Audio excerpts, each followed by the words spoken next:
The Navy SEALs deal with some of the most extreme threats to our country, and now they have a plan to deal with a long-term threat to themselves. The threat of brain injury and concussion.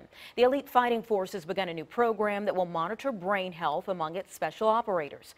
Investigative reporter Chris Horn has more on the biggest challenge for the Navy to get this plan to work. Chris. Anita, the Navy will have to overcome the macho tradition that SEALs should just shrug off the pain, the dizziness, the headaches that result not just from combat, but from training as well. Navy brass says this will make them better warriors, improve their family lives, and give them better quality of life after the military. A leading military concussion specialist, though, says the program needs to go even further.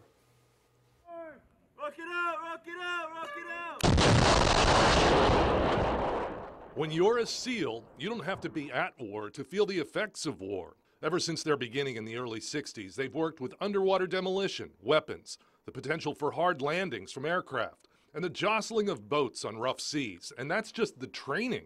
The commanding officer of about 900 SEALs based at Little Creek in Virginia Beach says the tradition has always been to push forward. Before in the SEAL teams, if you got what we'd call, you get your bell rung, you're a little dizzy after a blast or something that happened, you might just say, well, I'm gonna kind of not tell anybody about that and keep going, because I don't want to be viewed as weak or I don't want to slow down the train. Dr. David Sifu has seen that too. He studies brain injury among veterans for the VA and VCU's medical center. Because sometimes in the heat of activity or battle or peer pressure or any number of things, folks will brush off what clearly to everyone else in the world would be a traumatic event, and they would say, no, I'm good. But now, with greater awareness for the need to monitor brain health, the Navy has begun neurocognitive awareness testing, or NCAT. The biggest change was our senior leadership in the force.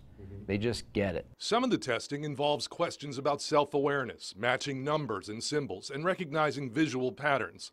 Every SEAL, both here and in San Diego, must get baseline brain metrics and then get rechecked every 2 years. The NCATs are screening devices. They do not take the place of any clinical evaluation.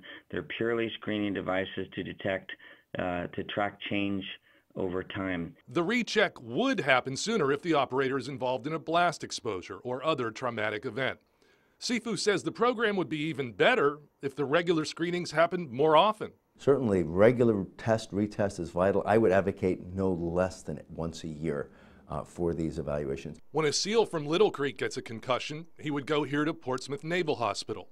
Sands says the Navy has streamlined that process. And make it agile so that individual can move quickly between the hospital and not have to come off the proverbial train and maintain his status as a warfighter. Officers say the new ethic from the head of Special Warfare, Admiral Tim Szymanski, that people are more important than hardware is changing minds. And he said, you know, hey, 50% of the force is family. And he's really talking about we want to make sure that you're doing well after your career. I think our awareness is raised, so I think you're going to see, I know we're seeing now more folks saying, hey, I really had something happen.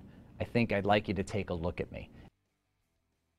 A change in the culture. The Navy says about 85% of brain injuries among special operators happen in training, not combat.